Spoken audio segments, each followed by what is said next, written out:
Bonjour, je suis Julien, votre professeur de français. Toujours dans l'unité 2, nous allons maintenant parler des adjectifs de nationalité.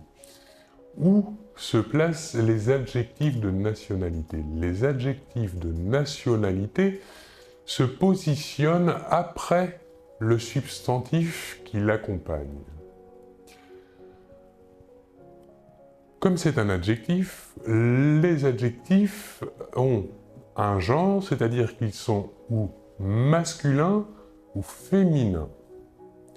Le masculin et le féminin des nationalités peut prendre différentes formes. Tout d'abord, au féminin, on peut ajouter à l'adjectif masculin un « e ». Prenons l'exemple de la France, l'adjectif de nationalité sera français et au masculin et l'adjectif de nationalité au féminin sera française. Nous voyons ici la différence de prononciation. Nous prononçons le S final et nous ajoutons à l'écrit le E.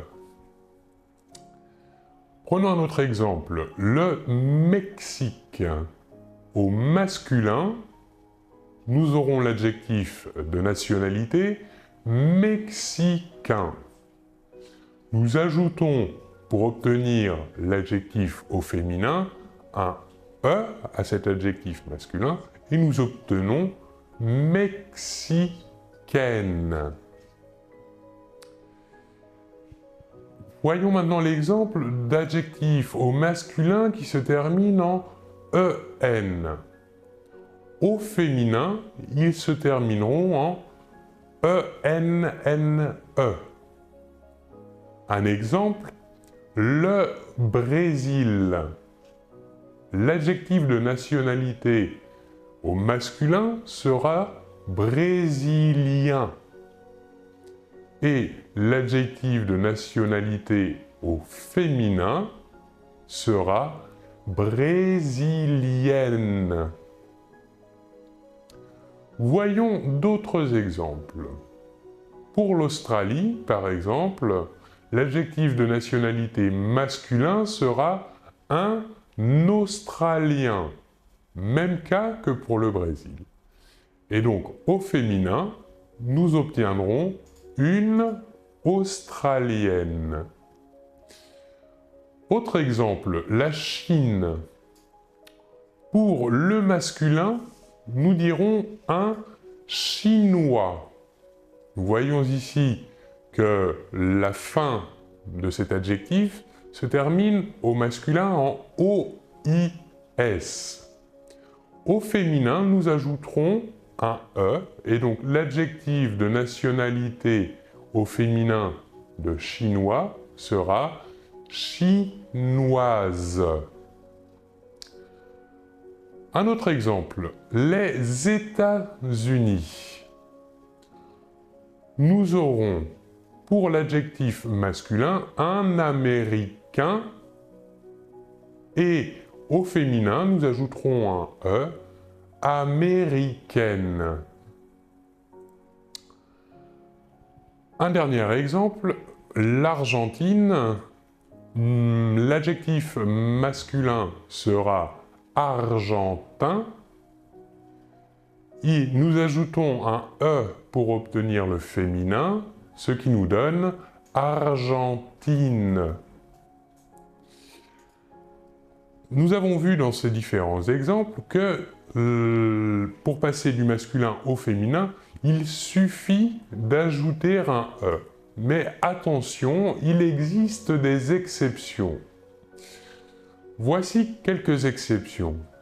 Par exemple, pour la Turquie, nous dirons au masculin l'adjectif turc, qui se termine en C. Et au féminin, l'adjectif de nationalité deviendra turc. Ici, la terminaison de l'adjectif est QUE. Nous voyons ici que le C se transforme en QUE au féminin. Autre exemple, la Grèce.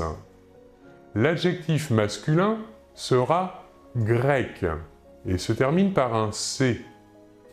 Alors qu'au féminin, l'adjectif pour la Grèce sera grec. Ici, nous voyons que le C final de l'adjectif masculin se transforme en CQUE pour l'adjectif au féminin.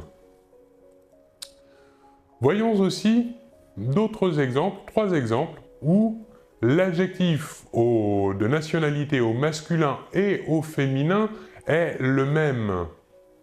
Par exemple, la Russie, l'adjectif masculin sera russe et l'adjectif féminin russe. Aucune modification. Autre exemple, la Belgique, l'adjectif masculin sera belge et l'adjectif féminin sera belge. Là encore, pas de modification. Encore 2 exemples. La Suisse, donc l'adjectif masculin sera suisse et l'adjectif au féminin suisse. Et enfin, dernier exemple, la Serbie, l'adjectif au masculin sera serbe et l'adjectif au féminin sera serbe. Voilà, je vous remercie beaucoup de votre attention et l'on se retrouve très bientôt. Au revoir.